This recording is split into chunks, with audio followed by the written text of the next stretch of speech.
মেহেদী হাসান হৃদয়ের জন্য একটা করতালি হয়ে যাক আপনাদের সবার পক্ষ থেকে। তার কাজ করে দেখানোর ক্ষমতা তার আছে। আগামী কুরবানিদের একটা সিনেমা আসতেছে যেটা ভায়োলেন্সের বিও নাই, বিট করার তো প্রশ্নই আসে না। এটা তো রাজনীতির মাঠ না। হিডিয়ার আসসালামু আলাইকুম, কে অবস্থা সবার, কেমন আছেন আপনারা? পরিচালক মেহেদী হাসান হৃদয় নিজেই হল রিভিউ দিলেন। তিনি বলেন, রাক্ষস সিনেমার কথা যদি বলা হয় তাহলে পুরোপুরি ভায়োলেশন সিনেমা। তবে সাকিব ভাইয়ের প্রিন্স মুভিও দেখার মতো একটি মুভি।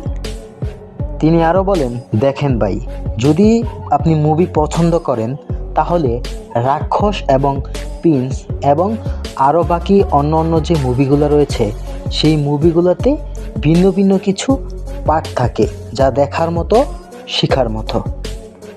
তবে রাক্ষস সিনেমায় আমি এগিয়ে রাখবো, কারণ এটা আমার নিজের মুভি।